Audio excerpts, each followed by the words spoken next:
हर प्रभु आदिनाथ मुनिनाथ, आधि व्याधि अघमद मिटे तव पद में मम्मात। चरण शरण है आपके, तारण तरण जहाज। भव दधि तट तक ले चलो, करुणा कर जिन राज। बोलिए आदि ब्रह्मा श्री आदिनाथ जी भगवान की, परम पूज्य आचार्य भगवंत गुरुदेव श्री विद्यासागर जी मुनिराज की, 1008 श्री पार्श्वनाथ जी भगवान की, समस्त मुनि संघ की।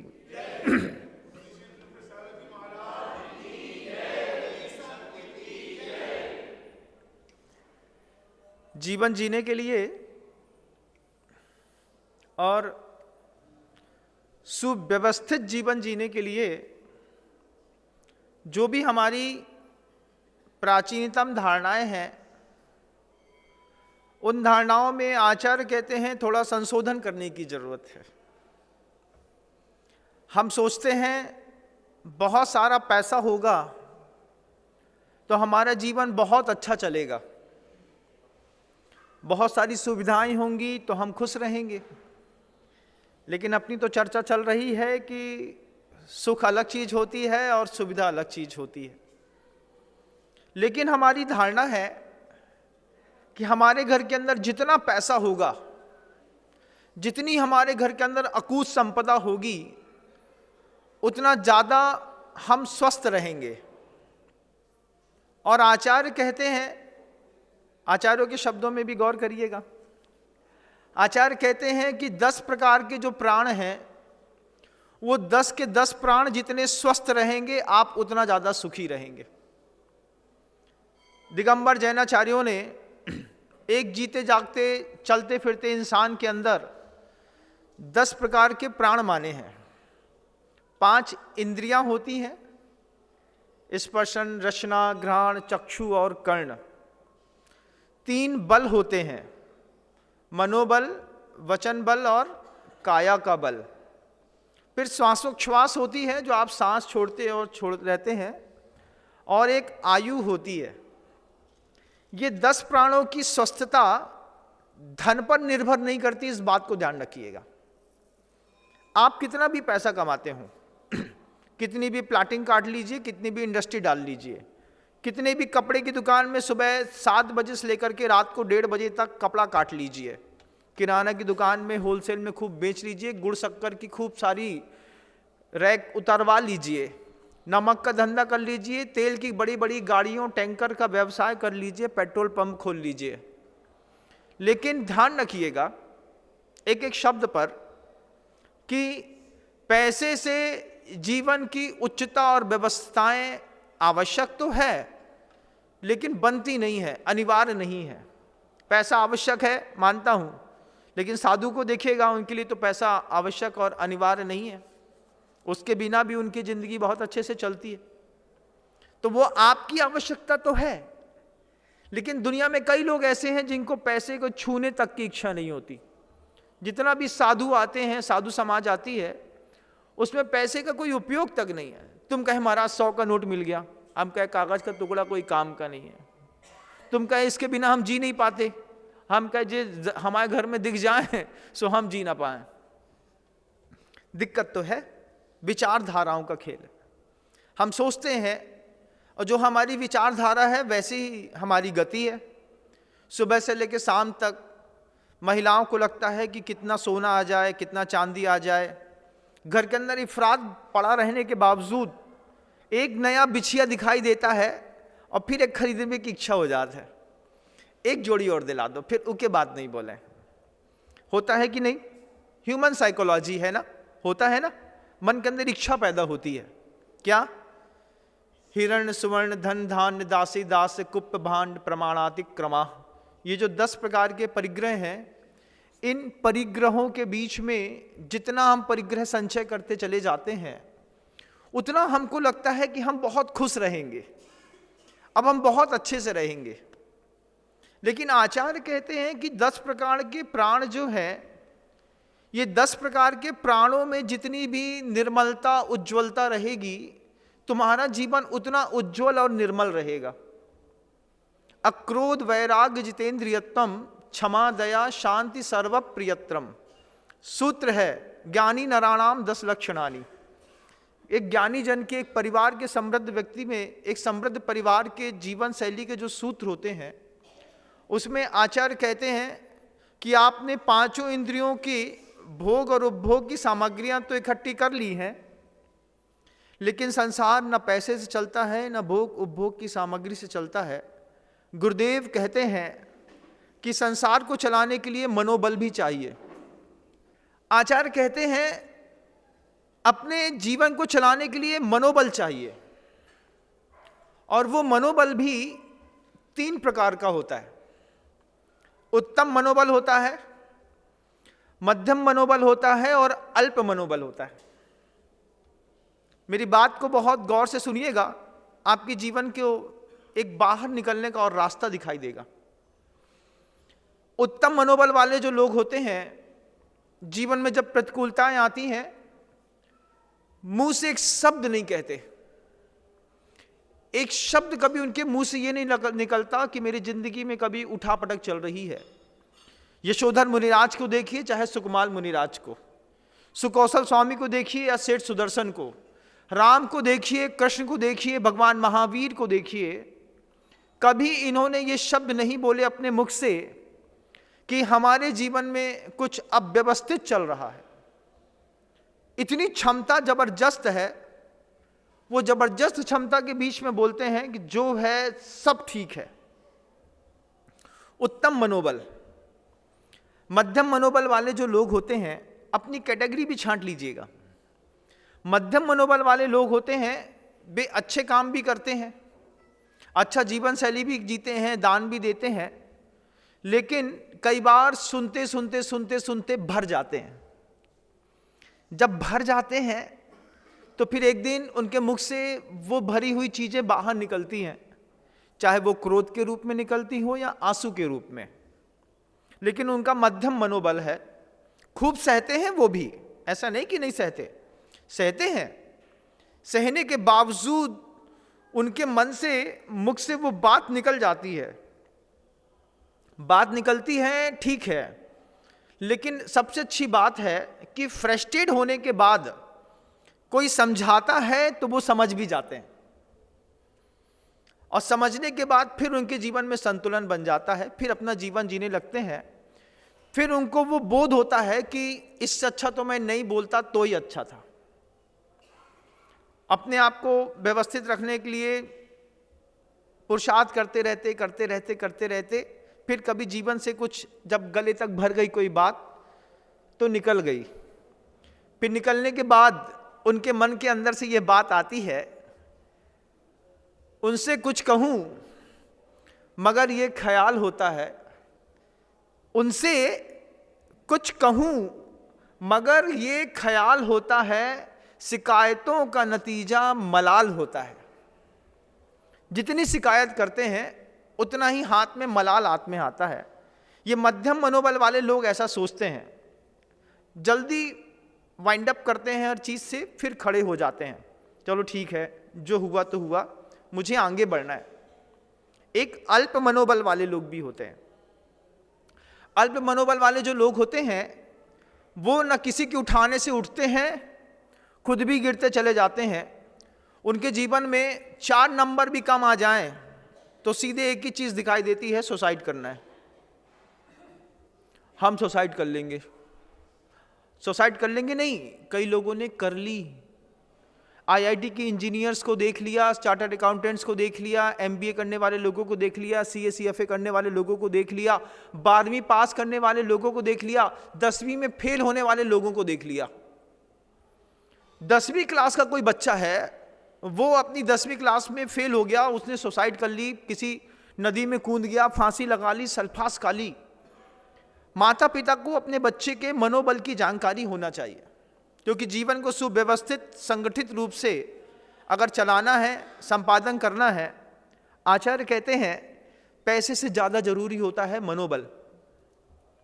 आप सोचो पैसा कितना बेईमानी हो गया। तुम्हारे घर में खूब पैसा हो लेकिन तुम्हारा मनोबल ना हो, जरा सी बात में तुमको सुनने पर तकलीफ होती हो, फिर क्या घर में रहते हो? नहीं महाराज, घर में रहना पड़ता है। जगह नहीं दिखाई देती, नहीं तो मर जाते। मरने की ताकत नहीं है इसलिए मर नहीं रहे, ऐसा भी होता है। लेकिन बिल्कुल अल्प मनोबल वाले होते हैं, ना किसी के उठाने से उठते हैं ना स्वयं उठते हैं। थोड़ा भी निमित्त मिलता है तो ऐसा गिरते हैं, ऐसा गिरते हैं, ऐसा गिरते हैं कि गिरते ही चले जाते हैं। अब 3 प्रकार के मनोबल हैं। आपका कौन सा मनोबल है एक बार देखिएगा। फिर उन 3 प्रकार के मनोबलों में भी बेमनोबल 3 प्रकार के होते हैं। उत्तम मनोबल भी 3 प्रकार का होता है, मध्यम मनोबल भी 3 प्रकार का होता है और अल्प मनोबल भी 3 प्रकार का होता है। ये जो 3 प्रकार के मनोबल मैंने कहे, उत्तम मनोबल, मध्यम मनोबल और अल्प मनोबल, ये तीनों मनोबल भी 3 प्रकार के होते हैं। वो 3 प्रकार के मनोबल में पहला मनोबल उत्तम हो, मध्यम हो या अल्प हो, वो एक सहज होता है। कुछ लोग होते हैं बाई बर्थ जेनेटिकल उनके अंदर ऐसा गजब का तेज रहता है, कोई कुछ भी कहे अरे है छोड़ो चलता है, आगे बढ़ जाते हैं। ये भी नहीं बोलते कि वो चलो छोड़ो चलता है, उनको तो कोई रोक ही नहीं पाता, बढ़ते चले जाते हैं, बढ़ते चले जाते हैं। दुनिया में ना कोई विवाद रोक पाता है, ना कोई संवाद, ना कोई वचन की शक्ति, ना काया की शक्ति उनको रोक ही नहीं पाती। जैसे कोई राम को रोक नहीं पाया, जैसे कोई कृष्ण को रोक नहीं पाया, जैसे गुरुदेव को कोई रोक नहीं पाया आज तक। एक सहज मनोबल है, वो भी उत्तम। कितना भी तकलीफ सहते हो, दुनिया के हर आदमी ने गुरुदेव से अपना दर्द कहा, लेकिन आज तक गुरुदेव ने किसी से अपना दर्द नहीं कहा। सोचिए उनके भी जीवन का।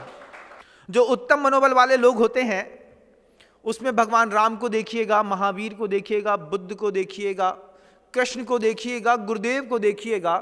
दुनिया के लोगों ने गुरुदेव के पास जाकर के अपनी तकलीफें कहीं, अपना दर्द कहा, अपनी पीड़ा कही।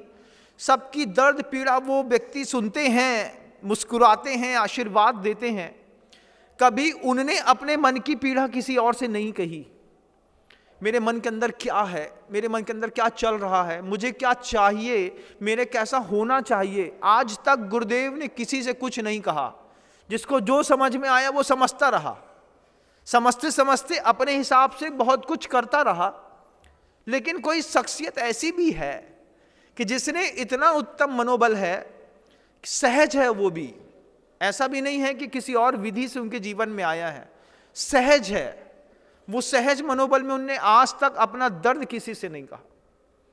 मुनिराज श्री समय सागर जी महाराज श्री को देखिएगा, प्रतिकृति कहलाते हैं गुरुदेव की। आज तक उन्होंने अपनी तकलीफ किसी से नहीं कही। क्या प्रतिकूलताएं हैं, ठंडी है, गर्मी है, बरसात है, भोजन संबंधी है, विहार संबंधी है, दर्द संबंधी है, बोलना ही नहीं है। क्यों? मनोबल इतना उठा हुआ है, वो भी सहज वाला है। दूसरा मनोबल होता है कालकृत। कालकृत उत्तम मनोबल, कालकृत मध्यम मनोबल, कालकृत अल्प मनोबल। उत्तम मनोबल सहज, मध्यम मनोबल सहज, अल्प मनोबल सहज। सहज मनोबल अल्प वाला दुनिया में कोई उठावे की कोशिश करे, उन्हें उठने नहीं है। उनसे बोले भैया सब ठीक हो जाए, अरे तुम्हारे कहवे से का होत भैया, हम जाना तो कछु ठीक ना हुई है। भगवान में आके बोले उठो, क्या उठो, ये सब नौटंकी है, हमको तो जाना ही है इस संसार से। अल्प मनोबल है, अपने बारे में बुरा सोचते हैं, अपना बुरा करते हैं। जिंदगी जीने के लिए पैसे से ज्यादा जरूरी चीज मनोबल। देखिएगा आपके परिवार में कौन सा सदस्य किस मनोबल की शक्ति के साथ जी रहा है। उसको पैसे की सुविधा देने के साथ उसके बल को बढ़ाने की सुविधा भी दीजिएगा, तब जाकर के संपन्न परिवार कहलाएगा। कई बार क्या हर बार होता है, मैं हमेशा कहता हूं संसार में कर्मों का दुख नहीं है, रिश्तों का दुख बहुत बड़ा दुख है। कर्म इतना बुरा दुख नहीं देते संसार में जितना बुरा रिश्ते दुख देते हैं। और एक एक पल में रिश्ते रहते हैं, इसलिए उनका नाम रिश्ता रखा गया है। रिश्ता ही रहता है, कितना भी अच्छा कोशिश करने की कोशिश करो, वो बहक ही जाता है, वो बह ही जाता है। ना चाहते हुए भी क्रोध घर के अंदर आ ही जाता है। बहुत सारे लोग होते हैं अल्प मनोबल वाले, वो भी सहज अल्प मनोबल वाले, सहज मध्यम मनोबल वाले, सहज उत्तम मनोबल वाले। बहुत सारे दुनिया में लोग होते हैं कालकृत, 3 प्रकार का जो मनोबल है ना, उसमें दूसरी फैकल्टी है कालकृत होता है। दिन के उजाले में अगर आपके मन के अंदर बैठे बैठे इच्छा हो रही है कि भैया एक बार शमशान घाट घूम के आ रहे हैं, कुछ नहीं, अपनी बाइक उठाएंगे, शमशान घाट के 4 चक्कर लगाएंगे, घूमेंगे फिरेंगे, जहां सब जलाया जाता है वहां पे जाकर के पास में बैठ जाएंगे। ज्यादा होगा तो 9 बार नमोकार मंत्र की तुम माला भी फेर लोगे, इतनी भी तुम्हारे अंदर ताकत है। लेकिन अगर तुमसे कहा जाए कि जो तुम कमाल दिन के उजाले में करके आए थे वो रात के अंधेरे में एक बार 12 बजे करके आओ, बोले नहीं, जो न हो पाए। क्या हो गया भैया, तुमको दिन के उजाले में शमशान घाट घूमने में, वहां पर जुआ खेलने में, सिगरेट पीने में अच्छा लगता था, एक बार रात के 12 बजे शमशान घाट में जुआ खेल के आओ। क्यों? मनोबल तो है, लेकिन काल के कारण उस मनोबल में गड़बड़ हो गई। हमारा जो उत्तम मनोबल है वो दिन में तो बहुत उत्तम है लेकिन रात में नहीं है। हमारा मध्यम मनोबल दिन में बहुत अच्छा है लेकिन रात में नहीं है। अल्प मनोबल दिन में है, रात में नहीं है। तो एक मनोबल कालकृत भी होता है, समय पाकर के वो घटता है, समय पाकर के वो बढ़ता है। दिन के उजाले में जो ताकत करने की होती है रात के अंधेरे में नहीं होती, और रात के अंधेरे में भी कई काम करने की जो ताकत होती है वो दिन के उजाले में करने की नहीं होती। रात के 9:30 10 बजे जो लोग शराब पीते हैं उनसे कहो दिन के 10 बजे बियर बार में जाकर के बैठ करके पी के दिखाओ, कालकृत मानसिकता ही काम नहीं करती महाराज। दिन के उजाले में कौन मूर्ख शराब पीता है? और शराब पीने वाले भी समझदार होते हैं, ऐसा नहीं कि वो मूर्ख होते हैं। वो समझते हैं कि मानसिक परेशानियों से, विकल्प से मुक्त होने के लिए जो है कोई ऐसी औषधि चाहिए जिस औषधि का प्रयोग करके यहाँ पे माथा ठनके नहीं। तो बेचारे शराब पी लेते हैं, और शराब पी करके जब 2-4 घंटे लौटते रहते हैं, इधर उधर बहकते रहते हैं, तो उनको जो मानसिक अनुकूलता मिलती है उससे उनको बड़ी शांति मिलती है। लेकिन आचार्यों ने कहा उसके लिए शराब पीने की जरूरत नहीं थी, थोड़ा सा ध्यान भी करते तो भी तुम्हारी मानसिकता अच्छी हो जाती। लेकिन तुमने ध्यान को अपने जीवन का सूत्र नहीं बनाया, क्योंकि किसी ने बताया नहीं। शराब से आप अनकॉन्शियस होकर के अपने आप को स्वस्थ तो समझते हैं, लेकिन ध्यान के माध्यम से अपने स्वयं के स्वास्थ्य को समझ करके अनकॉन्शियस होकर के इस मेंटल प्रेशर को रिलीज करने की आपको विधि नहीं आती। इसलिए बहुत सारा मेहनत का पैसा सिर्फ शराबों में बह जाता है। कितना भी अच्छा मिनिस्टर, कितना भी अच्छा प्रधानमंत्री क्यों ना हो, एक तरफ शराब निरोधक शिविर लगाता है, एक तरफ शराब के ठेके बांटता है। शराब का ठेका पूरी दुनिया में हम ही बांटेंगे और फिर हम ही शराब से बचने के उपाय बताएंगे। हमने पोस्टर में चिपका दिया शराब पीने से कैंसर होता है, फेफड़ा गल जाता है, और यहां पे लाइसेंस दे दिया। बिल्कुल डबल पॉलिसी है। जबकि शराब पर बैन लगा करके भी रेवेन्यू कमाया जा सकता था। अब तो गुजरात में भी, पहले सुनते थे शराब पे बैन था, अब गुजरात में भी खोल दिया। रेवेन्यू कमाना है, डेयरी प्रोडक्ट से रेवेन्यू नहीं कमा सकते हैं। ब्राजील की पूरी अर्थव्यवस्था गाय के ऊपर डिपेंडेंट है। हमारे यहाँ गौ माता है, वहां पे जानवर कहते हैं उस गाय को। वो जानवर को समझ करके उससे पूरी की पूरी अर्थव्यवस्था को संभाल लिए हैं। पूरी दुनिया में दूध बेचते हैं, पनीर बेचते हैं, घी बेचते हैं, चक्का बेचते हैं, मिठाई बेचते हैं। गाय के प्रोडक्शन बेच बेच के उनने उतना रेवेन्यू कमा लिया। हमने शराब बेच करके उतना रेवेन्यू कमा लिया। इधर पे शराब के लाइसेंस भी देते हैं। सरकार है, पॉलिसी देखिएगा एक बार, चाहे वो कमल वाली हो चाहे हाथ दिखाने वाली हो, लेकिन सबकी पॉलिसियां हैं। वे एक ही काम करते हैं बस, इधर शराब के लाइसेंस बांटो, इधर पे अहिंसा परमो धर्म की जय बोलो, इधर पे मंदिर में जाकर के माथा टेको, और यहां पे बोलो भैया ये शराब और जुआ सट्टा का सब काम करो। रमी लीगल कर दी मोबाइल में, और कह रहे हैं कि हम स्वच्छ और स्वस्थ भारत बनाना चाहते हैं। एक प्रश्न चिन्ह तो खड़ा करूंगा, मैं पूछना तो चाहूंगा कि जब आपके यहाँ के पुलिस वाले फड़, जुआ का फड़ चलता है उसको पकड़ने पर अपराध समझते हैं, तो रमी को लीगल खेलने पर अपराध क्यों नहीं है? है तो वो भी, लेकिन चल गई सो चल गई। अल्प मनोबल वाले लोग होते हैं, कालकृत दुख को सहन करते हैं। शराब पीने वाले लोग होते हैं, बेबी मूर्ख नहीं है, लेकिन उनको बस इस बात का पता नहीं कि शराब पी करके जिस मानसिक स्वस्थता को आप चाहते हैं वो ध्यान के माध्यम से भी आपको मिल सकती है। लेकिन आप ध्यान के माध्यम से मानसिक स्वस्थता क्योंकि आता नहीं है ना, किसी ने सिखाया नहीं। महाराज जी लोग भी, साधु भी इतनी बार गांव में गया आया, उसने अपनी स्वार्थ सिद्धि तो करी, लेकिन सह अस्तित्व के साथ और निराकुलता के साथ जनता जी सके ऐसा संदेश साधु भी सावक तक पहुंचा नहीं पाए। सबसे बड़ी कमजोरी हो गई। हम क्रियावादी धर्म में इतने उलझे रहे, हम समझते हैं बस कि पूजा कर लेने से पाप कट जाता है। पूजा करने से पाप तो कटेगा, मानता हूं इस बात को, लेकिन धर्म और जीवन कैसे सुरक्षित चलेगा, इसके लिए आचार्य कहते हैं कि 10 प्रकार के जो बल हैं, इन 10 प्रकार के बलों की स्वस्थता अपनी, अपने परिवार की, अपने प्रिय की निश्चित करो। तुम अपनी पत्नी से प्रेम करते हो तो निश्चित करो कि इसके 10 प्रकार के जो प्राण हैं, मन बल है, वचन बल है, काया का बल है, 5 इंद्रियां हैं, श्वासोच्छ्वास है, आयु है, स्वस्थ है कि नहीं, कि जब गिर जाएगी और लेट जाएगी तभी तुम उसका इलाज कराओगे। मौका नहीं आने दो ना। अगर हमने मौका नहीं आने दिया, हम तुमको बीमार होने ही नहीं देंगे, तुम्हारी मानसिकता खराब होती। 10 प्रकार के बलों में सबसे पहले कहा गुरुदेव ने, काय बल नहीं कहा, पहले कहा मनोबल, फिर वचन बल, फिर काया का बल। आचार्य बहुत समझदार हैं, सर्वज्ञ की वाणी से निश्चित देशना कह रही है कि सबसे पहले घर के अंदर मनोबल की सुधार करने की, समृद्ध करने की कोशिश करो। पैसा खर्च करो इस बात के लिए कि हमारे घर के बच्चों की, हमारे घर के परिवार के सदस्यों की मानसिकता ऊंची उठे। ओछी बने इसलिए नहीं, इनका मनोबल और ऊंचा उठे, इसके लिए भी धन का व्यय करना पड़ता है। हम सिर्फ फ्रिज और कार और कूलर खरीदने में और मकान बनाने में फंस गए। पैसे का, अर्थ का सही सदुपयोग करने की कला हमको नहीं आती। हम कितने परेशान हैं घर के अंदर रह करके, हैं कि नहीं बताओ ना, हैं। खूब पैसा होने के बावजूद परेशान हैं, और किसी और से परेशान होते तो कोई बात नहीं थी, अपनों से परेशान हैं। कितनी परेशानियां, कैसा जीवन, उसके बाद भी हम जी रहे हैं क्योंकि हमको युक्ति नहीं पता। जैन शासन में आने के बाद हम ये भूल गए कि पैसा हमारी प्रायोरिटी नहीं है। पैसा हमारी जरूरत है, गृहस्थ है तो जरूरत है।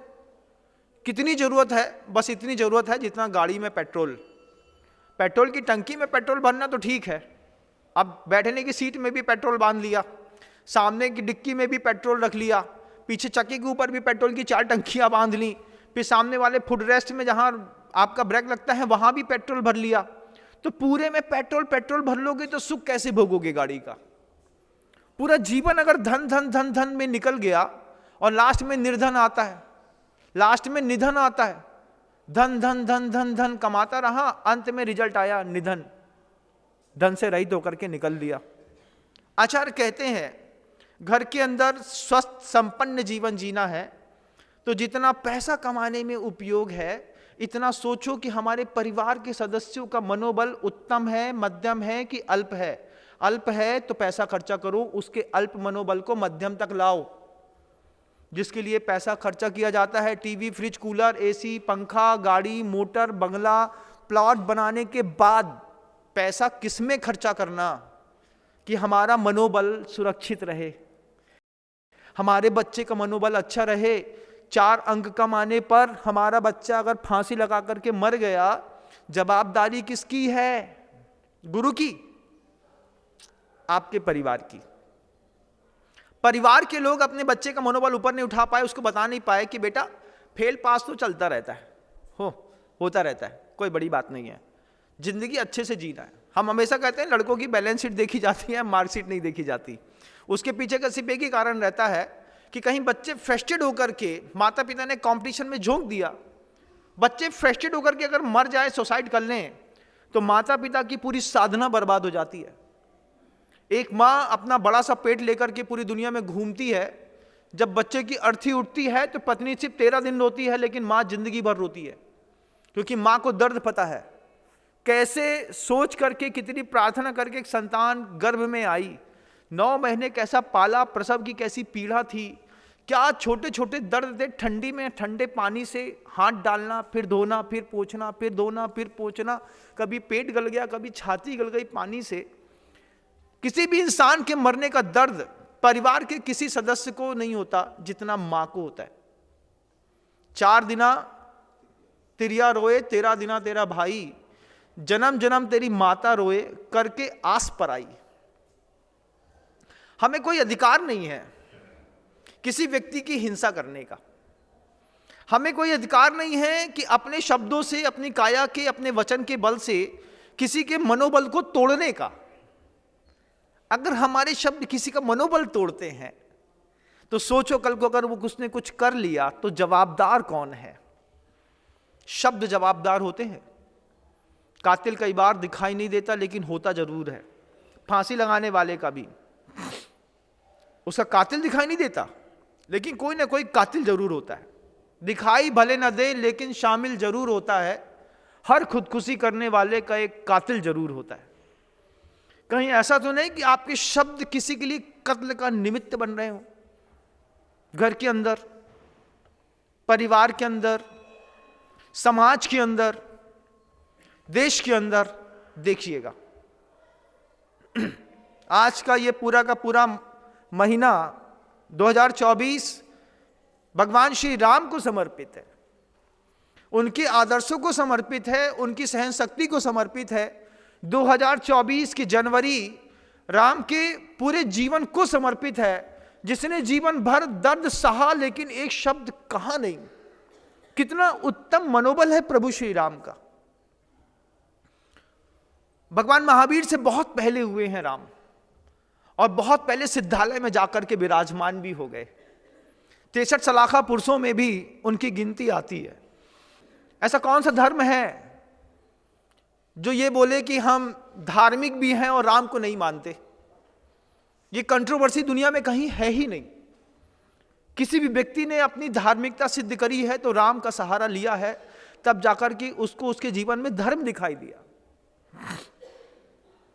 सौभाग्य है हमारा, हम बैठ करके वस्तु तत्व का चिंतन करके जीवन जीने के लिए धन से ऊंची किसी चीज को समझने की कोशिश कर रहे हैं। उत्तम मनोबल, मध्यम मनोबल और अल्प मनोबल। आपका कौन सा मनोबल है?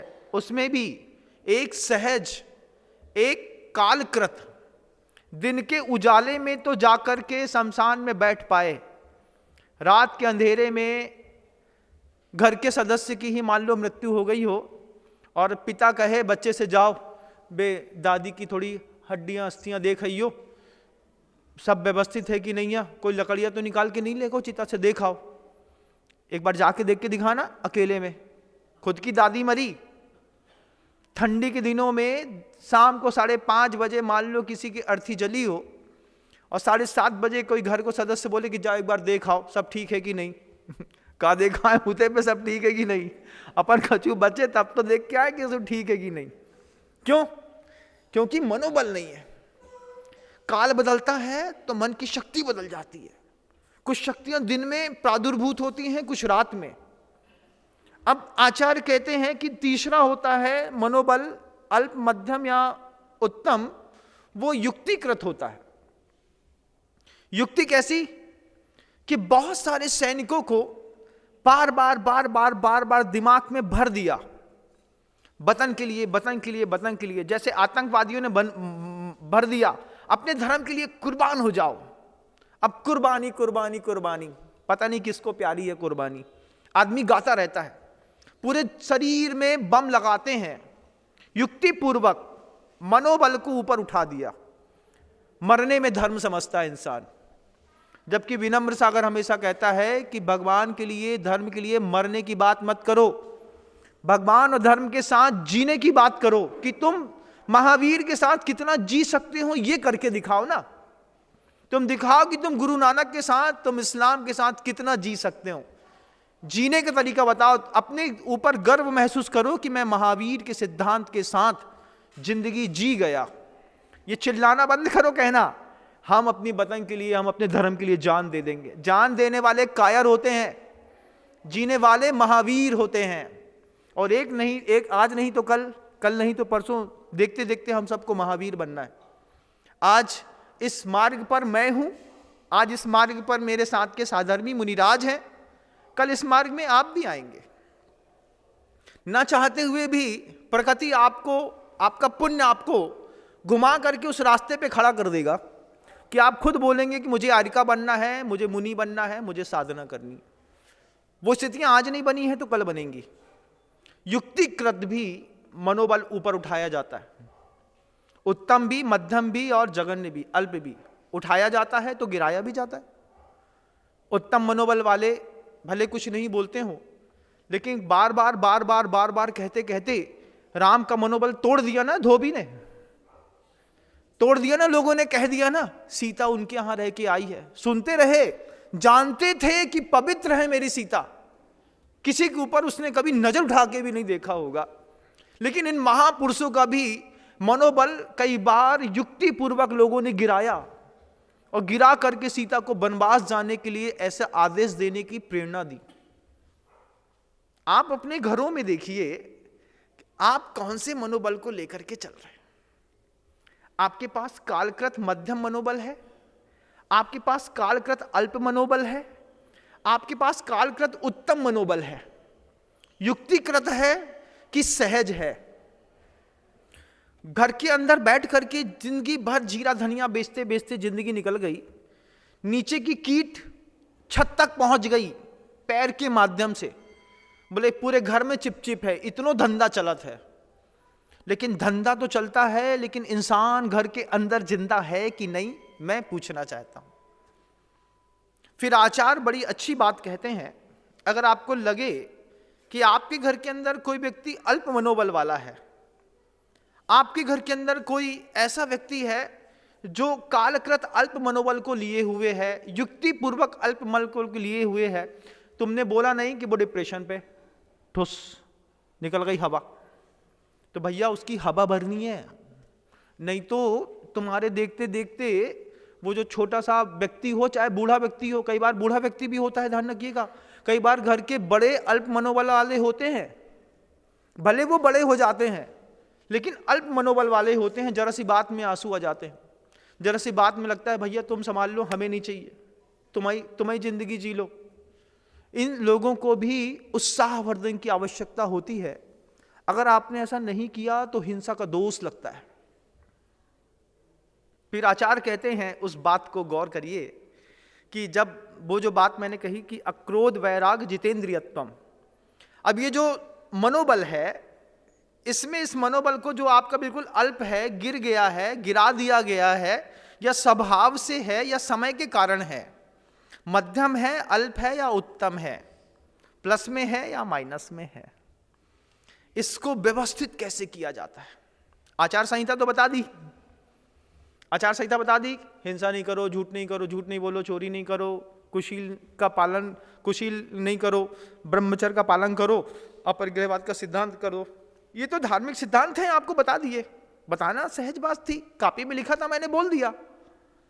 लेकिन सावक पूछता है इंप्लीमेंट कैसे किया जाता है, ये बताइए। आपने कह तो दिया हिंसा नहीं करो, इंप्लीमेंट का उपाय बताइए। आचार्य को उपायज्ञ कहा है, आचार्य उपायज्ञ होते हैं, उनको उपाय आते हैं। जैसे मान लीजिए आपको मच्छर काटता है, तो आप मच्छर मार रहे होते हैं, बहुत देर तक मारते रहते हैं, एक दो नहीं, पूरी दुनिया के मच्छर भी मार देंगे तो आप मार नहीं पाएंगे, आप मर जरूर जाएंगे। क्योंकि मच्छर का काम, मच्छर को आपसे कोई बुराई नहीं है, समझना इस बात को, बड़ी गंभीर बात कह रहा हूं। जो आपको काट रहा है उसको आपसे कोई बुराई नहीं है, उसकी वो प्रकृति है। चाहे बात हो, चाहे व्यक्ति, चाहे मच्छर, जो भी आपको काट रहा है उसकी आपसे कोई बुराई नहीं है, उसकी वो प्रकृति है। मच्छर की प्रकृति है, वो काटता है, लेकिन हमारी प्रकृति मारने की नहीं है। अब हमने कहा अहिंसा परमो धर्म, तो आपने कहा उपाय बताइए। अपन ने उपाय ढूंढा, अपन ने मच्छरदानी लगा ली, हमारी हिंसा भी नहीं हो रही है और मच्छर की जान भी बच रही है, धर्म का पालन भी हो रहा है।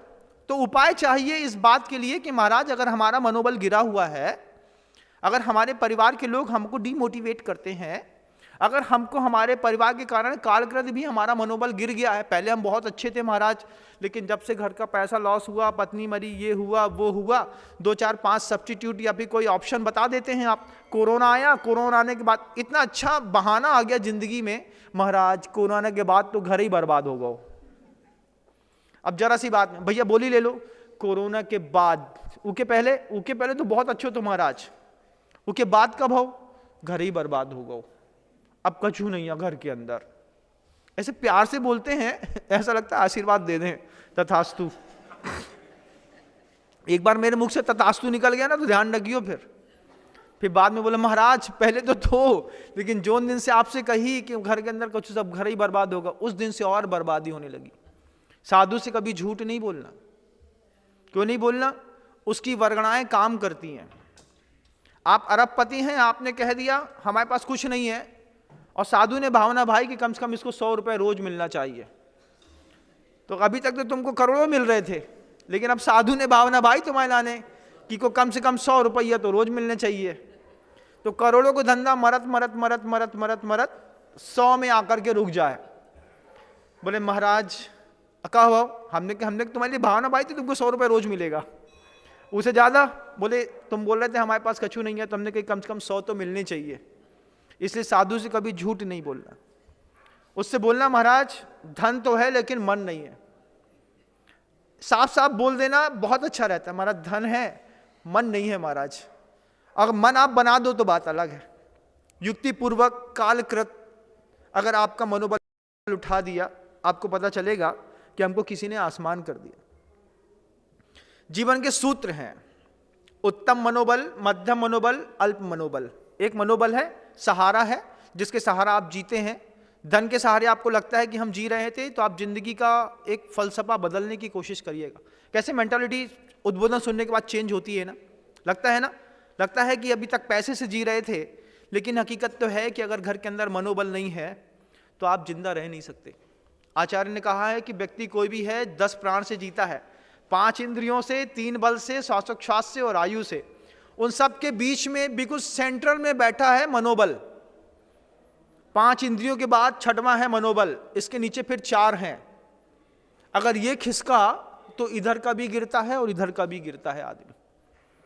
आचार्यों से पूछा कि महाराज मनोबल बना रहे इसके लिए कोई उपाय भी है क्या?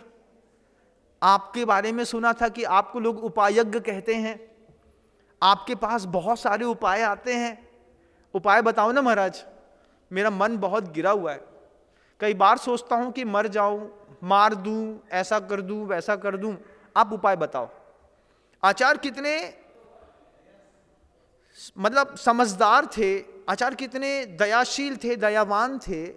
उन्होंने साफ साफ शब्दों में कहा कि 5 इंद्रियों को नियंत्रण में रखो।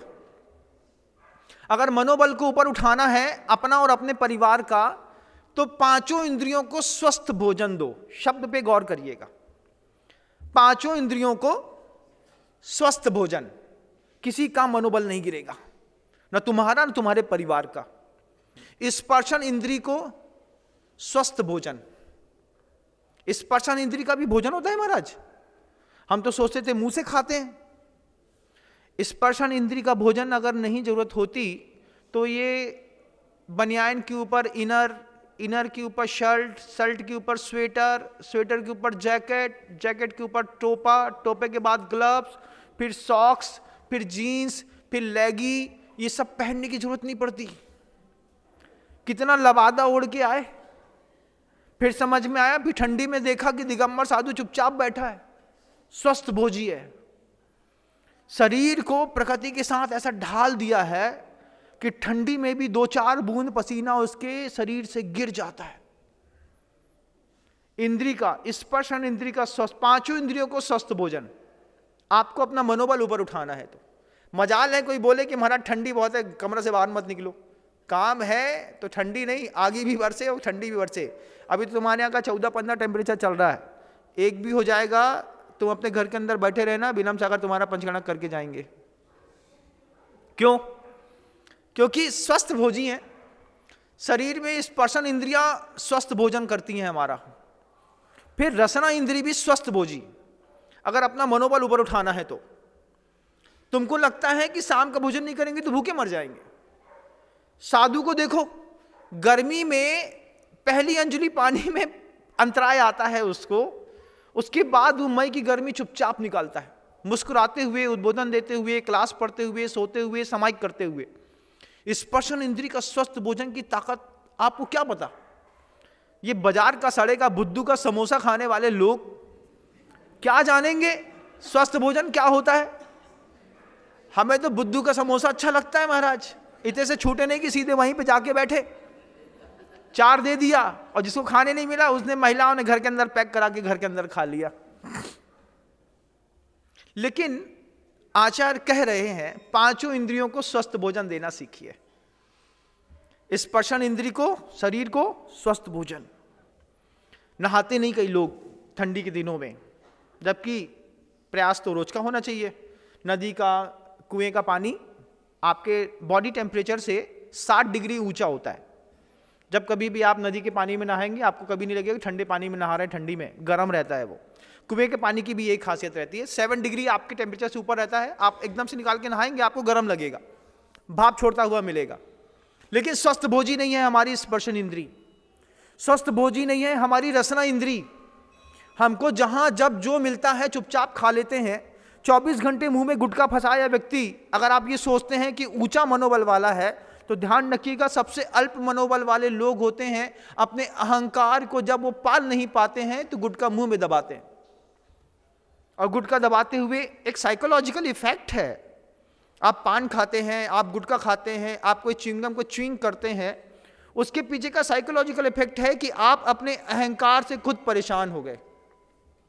अपने क्षोभ, अपने क्रोध, अपने काम के ऊपर जब काम नहीं कर पाता है इंसान तो मुंह में दबा करके उसको बहुत कूटता है बार बार, कैसा किसमिसाता है, तब जा करके आपको लगता है कि गुटखा में स्वाद आता है। स्वाद नहीं आता है।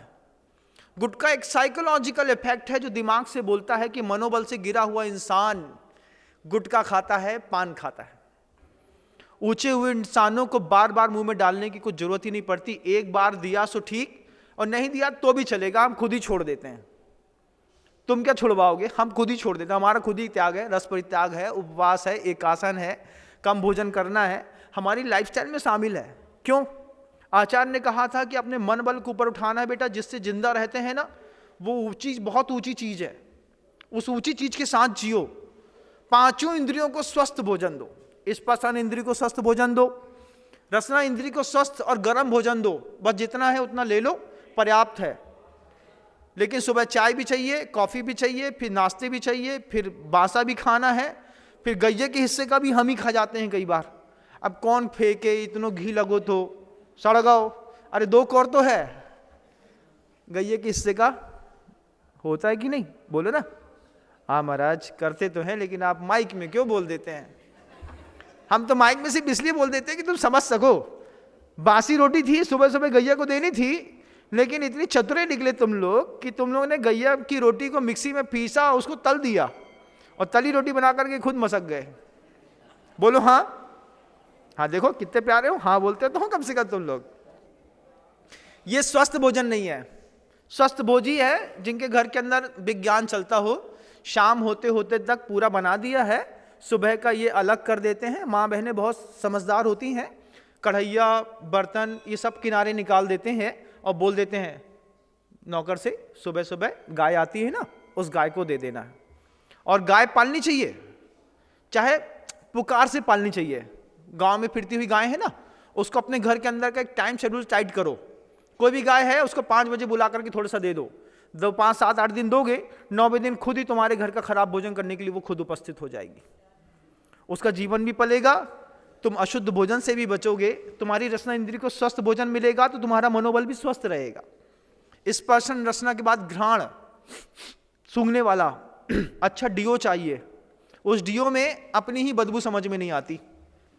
जबकि आचार्य कह रहे हैं कि अगर मति मति मम नाशिका ध्रुव गुण की उपासिका, आचार्यों ने कहा मेरी नाक कैसी है, वो ध्रुव गुण की उपासक है।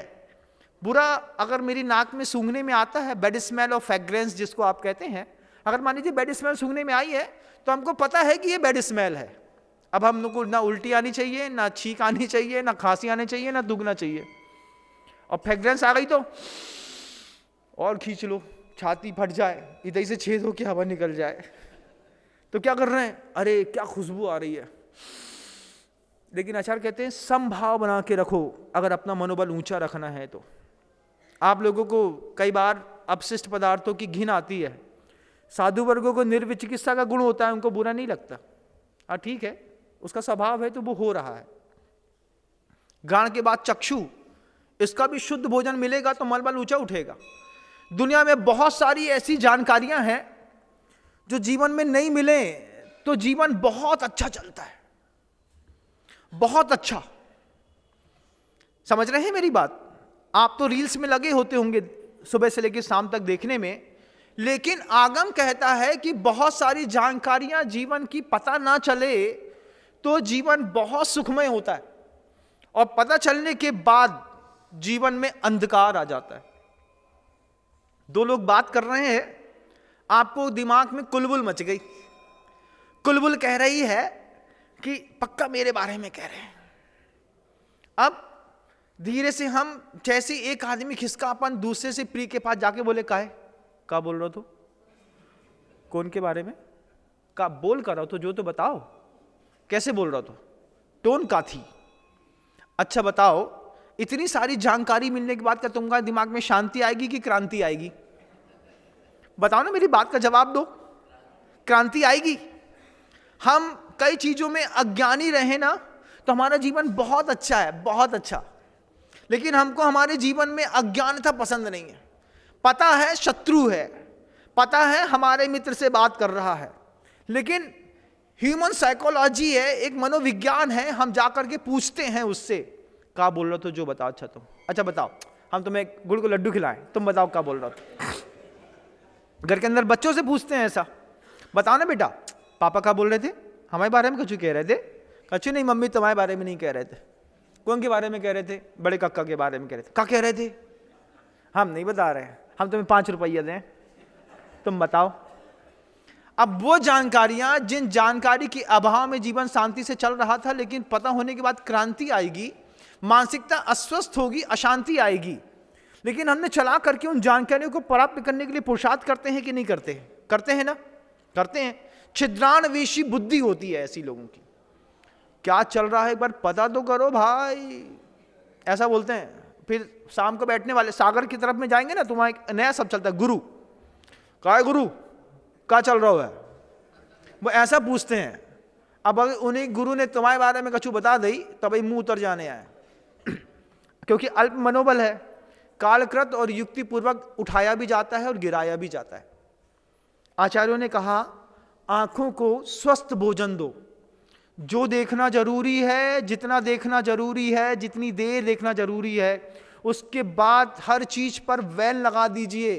पैसे से घर नहीं चलता, पैसे की आवश्यकताएं सिर्फ वन टाइम इन्वेस्टमेंट है। एक बार मकान बना दिया 50 साल निकल जाएगा, एक फ्रिज खरीद लिया 15 साल निकल जाएगा, एक गैस का स्टोव खरीद लिया अगले 12 साल कुछ नहीं होने वाला, एक पानी की टंकी सिंटेक्स की लगा दी 20 साल भूल जाओ।